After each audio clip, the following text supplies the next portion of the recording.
Assalamualaikum warahmatullahi wabarakatuh. Salam sejahtera, perkenalkan nama saya Winda Nurrahma. Saya mahasiswa Fakultas Hukum Universitas Islam Dr. K.S. Mutakin Purwakarta. Akan mempresentasikan tugas ujian akhir semester mata kuliah Pendidikan Agama Islam dengan tema Konsep Manusia sebagai Makhluk Bertuhan. Pengertian manusia. Manusia adalah salah satu spesies makhluk hidup yang mendominasi planet bumi. Istilah manusia digunakan untuk mengacu pada anggota spesies Homo sapiens, yaitu makhluk hidup yang memiliki kemampuan kognitif dan intelektual yang tinggi dibandingkan dengan spesies lain di bumi. Pengertian manusia menurut penelitian terdahulu. Manusia adalah makhluk ciptaan Tuhan yang Maha Esa, yang telah dianugerahi dengan sempurna sejumlah kelengkapan fisik dan psikis yang memiliki kecenderungan untuk dibentuk ke arah yang baik atau buruk. Kelengkapan tersebut adalah akal, kemampuan, dan pikiran dalam menentukan kebebasan serta melaksanakan suatu perbuatan yang bermanfaat atau yang merugikan baik untuk diri sendiri maupun untuk orang lain. Menurut Suci Nur Pratiwi 2020. Lalu, pengertian manusia menurut para ahli. Menurut Ludwig Binswanger, manusia adalah makhluk yang mempunyai kemampuan untuk mengadap suatu kesadaran bahwa ia ada dan mampu mempertahankan adanya di dunia.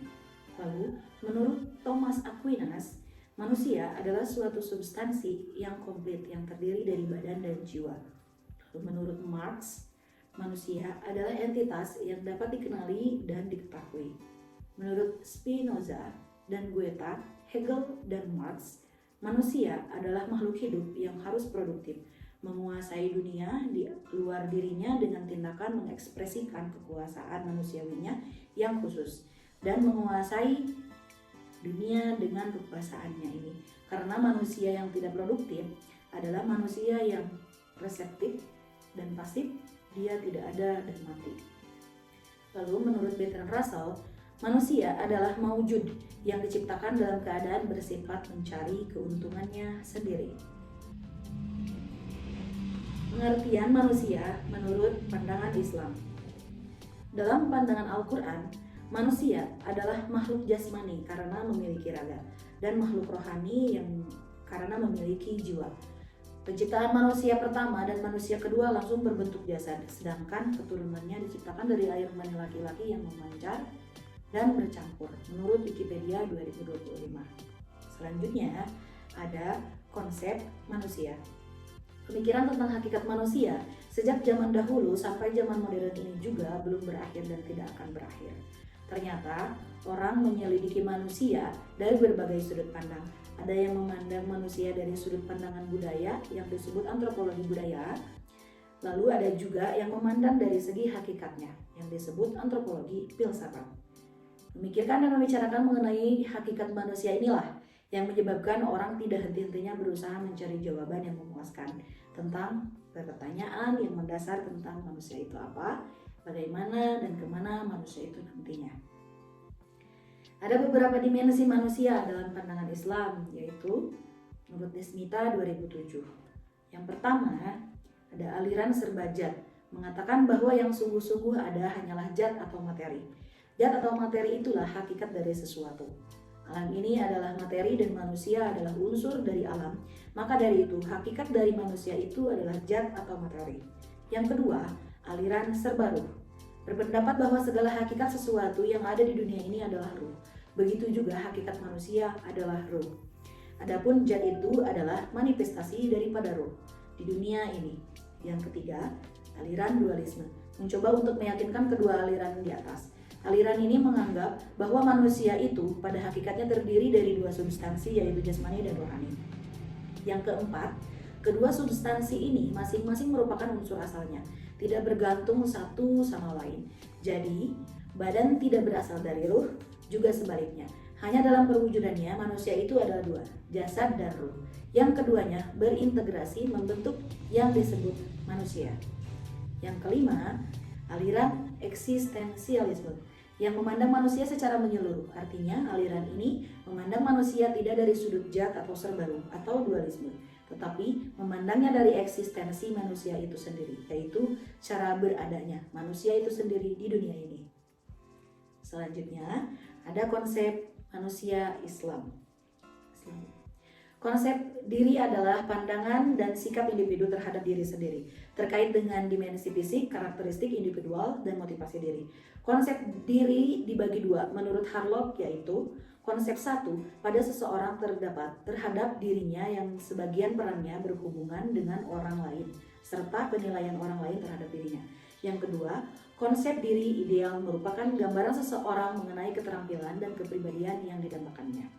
Menurut pandangan Islam, konsep diri pada diri manusia telah dibentuk oleh Allah Subhanahu wa Ta'ala untuk menjadikan sebagai konsep diri yang sempurna yang telah ada dalam manusia. Menurut Syekh Hakami, konsep diri merupakan memberi rupa makhluk dengan tanda-tanda yang membedakan antara yang satu dengan yang lain. Lalu selanjutnya, ada karakteristik manusia sebagai makhluk bertuhan. Manusia adalah makhluk ciptaan Tuhan yang Maha Esa yang diberikan hak dasar, yaitu hak asasi. Manusia yang bersifat universal dan sebagai makhluk pasti memiliki kebutuhan rohani yang harus dipenuhi dengan cara beribadah dan selalu mengingat kepada Yang Maha Kuasa, serta sebagai makhluk sosial pasti ingin memenuhi segala kebutuhannya baik secara primer, sekunder maupun tersier, dan setiap kegiatan yang akan dilakukan oleh manusia membutuhkan motivasi. Motivasi adalah cara agar manusia untuk menjaga keseimbangan hidup, dan juga kebutuhan tentang agama adalah kebutuhan yang tidak bisa terlepas dari kehidupan sehari-hari, karena manusia adalah mengakui kekuatan, kebesaran Tuhan yang Maha Esa. Manusia bertuhan adalah manusia yang diliputi rasa keyakinan dan rasa persaudaraan. Manusia yang tidak bertuhan adalah manusia yang selalu terbawa oleh hawa nafsu atau nafsu pribadi dan watak. Kepercayaan kita terhadap Tuhan sangatlah beragam. Ada yang sangat mempercayai tentang adanya Tuhan hingga ke dasar hatinya, sehingga apabila disebut namanya saja hatinya akan bergetar. Ada juga hanya yang sekedar percaya saja tentang Tuhan mereka, tanpa adanya pemahaman yang benar tentang Tuhan mereka. Tetapi ada juga yang tidak mempercayai tentang Tuhan, yang biasa kita kenal itu sebagai ateisme. Mereka ini biasanya adalah orang yang sombong. Misalnya, mereka merasa tidak perlu bertuhan karena mereka bisa mengatasi segala kebutuhannya sendiri. Atau dikarenakan mereka malas berpikir dan tidak mau repot karenanya. Manusia sebagai makhluk bertuhan memiliki beberapa karakteristik utama, yaitu kemampuan beriman. Selanjutnya, rasa takjub dan hormat. Yang ketiga, dorongan untuk beribadah. Yang keempat, rasa bertanggung jawab. Yang kelima, ketergantungan kepada Tuhan. Dan yang selanjutnya, harapan kepada Tuhan. Hubungan ini memberikan makna, tujuan, dan arah hidup bagi manusia. Selanjutnya, ada implementasi dalam kehidupan sehari-hari. Implementasi konsep manusia sebagai makhluk bertuhan dalam agama Islam. Menjelajahi dimensi kehidupan menurut Dania 2022. Konsep manusia sebagai makhluk bertuhan dalam Islam bukanlah sekedar doktrin teologis, melainkan sebuah kerangka kerja yang membentuk seluruh aspek kehidupan. Konsep ini bukan hanya tentang mengakui keberadaan Allah Subhanahu wa Ta'ala, melainkan juga tentang memahami hubungan manusia dengannya, dan bagaimana hubungan ini menentukan cara kita berinteraksi dengan dunia dan sesama. Ada beberapa implementasi manusia, yaitu diantaranya yang pertama adalah ibadah, meleburkan diri dalam ketaatan. Ibadah dalam Islam bukanlah sekedar ritual formal, melainkan ekspresi penghormatan, kepasrahan, kasih sayang terhadap Allah Subhanahu wa Ta'ala. Salat 5 waktu selain sebagai kewajiban, merupakan kesempatan untuk menenangkan hati, mengingat Allah Subhanahu wa Ta'ala dan memohon pertolongannya. Lalu yang selanjutnya ada akhlak dan moral, menjadi manusia seutuhnya. Islam menekankan pentingnya akhlak mulia sebagai jalan menuju kesempurnaan manusia, jujur, adil, bertanggung jawab, berbuat baik, dan menghindari perbuatan tercela bukan hanya aturan moral, melainkan refleksi dari hubungan kita dengan Allah Subhanahu wa Ta'ala. Toleransi dan perdamaian bukan hanya nilai moral, melainkan implementasi dari keyakinan bahwa semua manusia adalah saudara seiman dan ciptaan Allah Subhanahu wa taala. Menghormati hak asasi manusia berarti mengaku bahwa setiap individu memiliki martabat dan harga diri yang sama di mata Allah Subhanahu wa taala. Lalu yang selanjutnya ada hubungan sosial, menjalin tali persaudaraan. Islam mengajarkan pentingnya menjalin hubungan dengan baik dengan sesama manusia.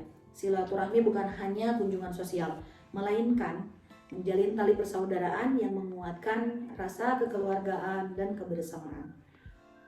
Menolong sesama bukan sekedar tindakan amal, melainkan wujud kasih sayang dan kepedulian yang diajarkan oleh Islam. Menghormati orang tua bukan hanya tindakan sopan santun, melainkan bentuk bukti dan ucapan syukur atas berkah kehadiran mereka dalam hidup kita. Lalu yang selanjutnya ada sikap terhadap alam. Menjadi khalifah yang bertanggung jawab, Islam mengajarkan bahwa manusia adalah khalifah di muka bumi, bertugas menjaga dan memanfaatkan alam dengan bijak. Menjaga kelestarian alam bukan hanya tindakan ekologis, melainkan bentuk syukur kepada Allah Subhanahu wa taala atas karunia-Nya. Menghindari polusi dan kerusakan alam merupakan wujud tanggung jawab kita terhadap generasi mendatang. Lalu yang selanjutnya ada sikap terhadap diri sendiri menuju kesempurnaan. Islam mendorong umatnya untuk terus berusaha menjadi manusia yang lebih baik. Introspeksi diri merupakan langkah pertama untuk menilai diri dan memperbaiki kelemahan. Berusaha menjadi manusia yang berakhlak mulia merupakan tujuan hidup yang luhur, sejalan dengan cita-cita untuk menjadi hamba Allah Subhanahu wa taala yang sejati. Yang selanjutnya, sikap terhadap masa depan, menggapai kebahagiaan abadi. Islam mengajarkan bahwa hidup ini hanya sementara dan manusia akan kembali kepada Allah Subhanahu wa taala di akhirat.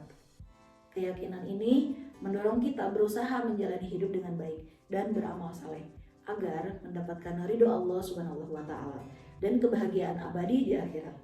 Konsep manusia sebagai makhluk bertuhan dalam Islam menyeluruh dan menyelaraskan semua aspek kehidupan. Ia bukan hanya sekedar aturan atau doktrin, melainkan panduan hidup yang menuntun kita menuju kebahagiaan di dunia dan di akhirat. Kesimpulan dari kajian mendalam mengenai konsep manusia sebagai makhluk bertuhan mengungkap kompleksitas dan kedalaman tema ini yang melampaui batasan-batasan disiplin ilmu tunggal. Konsep ini yang menjadi landasan berbagai agama dan sistem filsafat, menawarkan perspektif yang komprehensif tentang eksistensi manusia, melampaui penjelasan biologis, psikologis, dan sosiologis semata. Penelitian ini telah menunjukkan bahwa pengakuan akan perbedaan realitas, transenden, dan ketergantungan manusia pada kekuatan yang lebih tinggi merupakan inti dari konsep ini. Meskipun interpretasi dan manifestasi praktisnya bervariasi antar budaya dan agama. Dari perspektif ontologis, konsep ini menegaskan bahwa manusia bukanlah entitas yang berdiri sendiri, melainkan bagian integral dari tatanan kosmik yang lebih besar, terhubung dengan sumber keberadaan yang transenden. Perjalanan kita memahami manusia sebagai makhluk bertuhan telah membawa kita pada pemahaman yang mendalam akan eksistensi kita. Kita bukan sekedar entitas biologis, melainkan ciptaan yang dikaruniai akal, budi, dan kebebasan memilih. Semoga pemahaman ini menguatkan komitmen kita untuk hidup bermakna, senantiasa bersyukur, dan senantiasa berusaha menjadi insan yang lebih baik sesuai dengan tujuan penciptaan kita. Sekian dari saya, terima kasih banyak. Wassalamualaikum warahmatullahi wabarakatuh.